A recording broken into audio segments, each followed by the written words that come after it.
Nous allons voir maintenant la gestion des couleurs et tout ce qui est à notre disposition pour gérer tout ça. Donc vous avez besoin pour commencer de la fenêtre couleur, que vous retrouvez ici dans remplissage et également dans trait. Alors dans remplissage vous avez échantillon ou couleur. Les dégradés on y viendra après, et pour les traits c'est pareil, couleur dégradée. Commençons par la fenêtre couleur, ce qui est quand même un peu plus simple. Et donc vous avez tous les modes, ou tous les espaces colorimétriques si vous préférez, pour pouvoir choisir vos couleurs. Je vous conseille de démarrer en CMJN si les couleurs que vous allez utiliser sont destinées à être imprimées. Donc je peux jouer comme ceci, voilà, si ça me convient. Et sinon ce que je peux faire, alors pour ceux qui aiment bien le cercle chromatique, voilà, une fois que vous êtes en TSI, vous pouvez passer ici sur roue. Voilà. Et à ce moment-là, ici, vous avez les teintes. Ici, la luminosité et la saturation. Et une fois que vous avez fini, puisque là, les valeurs sont en teinte, saturation, luminosité, vous repassez en glissière et en CMJN. Et là, vous avez les valeurs. Vous avez également la possibilité, grâce à la pipette ici, ce qu'ils appellent le sélecteur de couleurs, de choisir une couleur qui a déjà été créée. Par exemple, je veux récupérer le bleu ici.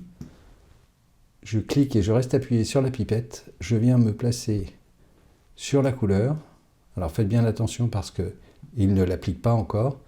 Il faut cliquer sur sélecteur de couleurs pour qu'il l'applique. Si je souhaite appliquer un dégradé, j'utilise l'outil ici dégradé. Donc là pour l'instant il y a type uni. Je peux décider par exemple de lui mettre un linéaire ici. Et puis je vais choisir un angle comme celui-ci.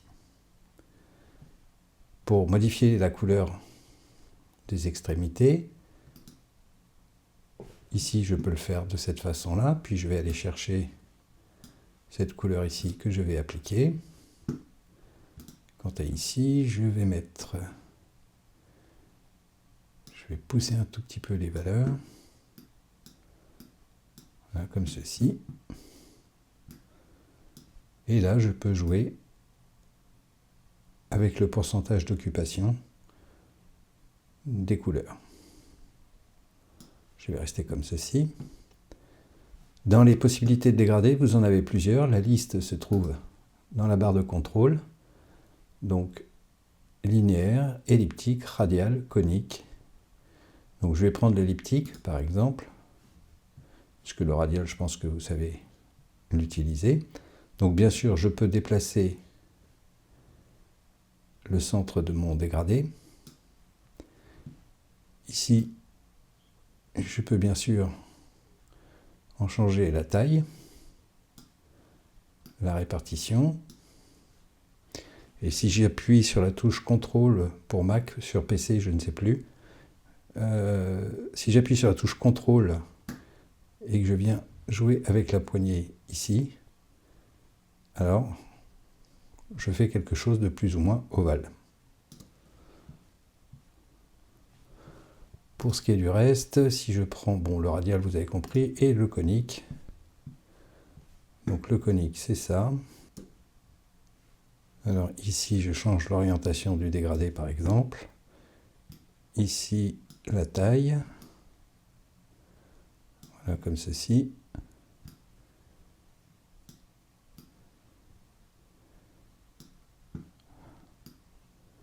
Là, je peux faire des valeurs un peu plus, comme ceci. Enfin bon, je vous laisse tester. Et là, ici, je peux lui faire changer l'angle de rotation et ici, inverser les couleurs. Donc, dernière petite chose concernant les dégradés. Alors, c'est pas tout à fait un dégradé. Ici, on appelle ça l'outil de transparence. En fait, c'est un dégradé de transparence. C'est comme pour ceux qui font du Photoshop, C'est comme un masque avec la couche alpha. Voilà. Et quand je le mets sur les autres, vous voyez que j'ai bien une transparence. Donc voilà pour ce qui est des dégradés. Concernant la fenêtre échantillon, elle est très intéressante. Je vous explique rapidement. En gros, ce que vous faites sur Publisher, en ce qui concerne les couleurs, vous pouvez le récupérer sur Designer et sur Photo. Donc j'ai ici, moi, une catégorie que je vais supprimer. Alors c'est plutôt une palette. Supprimer cette palette alors de toutes les applis. Hop, voilà. Et je vais en créer une nouvelle. Pour cela, je vais faire ajouter une palette d'applications. Je vais l'appeler mes couleurs. Voilà. Et bien sûr, elle est vide. Et pour le moment, comme vous pouvez le voir, elle a une icône qui ne ressemble pas aux trois autres. Pour la simple et bonne raison, c'est que pour l'instant, c'est une palette d'appli. Mais je peux lui dire, ici, de lier la palette. Et regardez bien ce qui va se passer au niveau de l'icône. J'ai une chaîne. Ce qui signifie, et on va le vérifier après, que toutes les couleurs que je vais mettre via Publisher dans cette palette vont se retrouver sur les autres logiciels.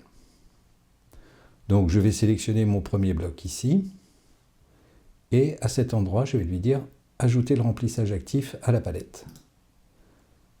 Je fais la même chose avec les autres.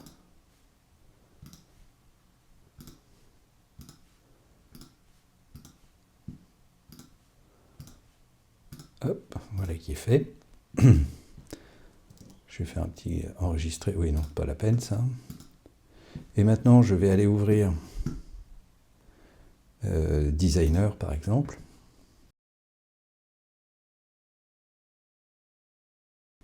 Ici, je vais faire réinitialiser Studio. Hop. Et je vais aller regarder dans échantillon. Et dans échantillon, je vais prendre mes couleurs. Et vous voyez que je retrouve les couleurs que j'ai enregistrées.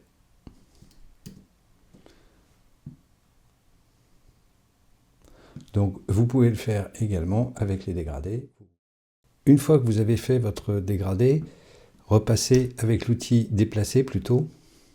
Car regardez bien ce qui va se passer ici dans la fenêtre échantillon. Si je reviens avec l'outil dégradé, si je clique sur une des pastilles du dégradé, eh bien, il m'ajoute la couleur sélectionnée et pas le dégradé dans son entier. Là, en revanche, c'est bon. Je clique et ici, j'ai bien maintenant un dégradé. En revanche, ce qu'il ne prend pas, c'est l'orientation du dégradé. Il va rester toujours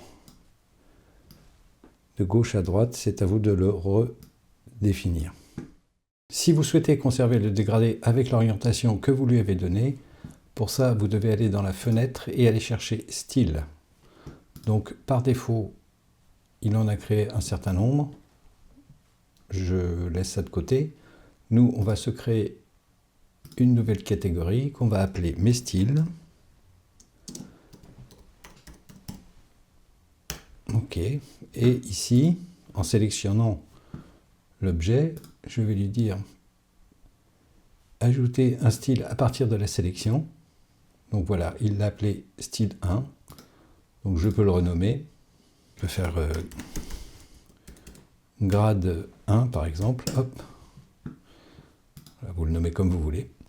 Et du coup, maintenant, si je crée un nouveau bloc et que je lui fais grade 1, vous voyez qu'il a conservé l'angle.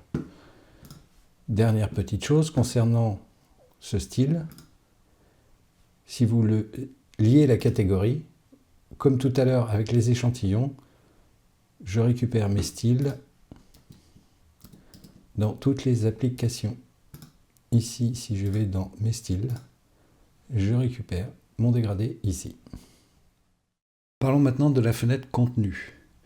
Elle est très intéressante parce qu'elle vous permet de mettre des objets ou des textes dans une bibliothèque qui peut être partagée avec les deux autres logiciels. Donc ici, vous avez par défaut une bibliothèque de contenu qui a été créée. Vous pouvez éventuellement la renommer. Donc je vais appeler ça ma bibliothèque.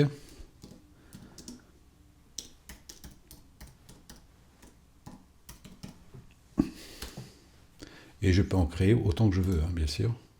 Alors eux, ils appellent ça une catégorie. Et vous pouvez créer une sous-catégorie ici, et vous mettez le contenu que vous voulez. Là, pareil, je peux renommer, je vais appeler ça texte. Je peux la supprimer, celle-ci, puisque j'en ai pas besoin. Et pour intégrer donc de nouveaux éléments dans cette bibliothèque, vous sélectionnez les objets concernés, vous cliquez sur le menu contextuel ici et vous faites ajouter à partir de la sélection.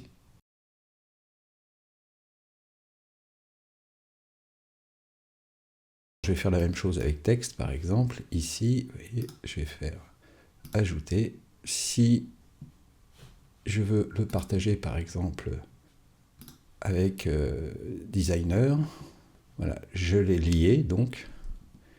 Et si je reviens maintenant sur designer, je vais chercher ma fenêtre contenu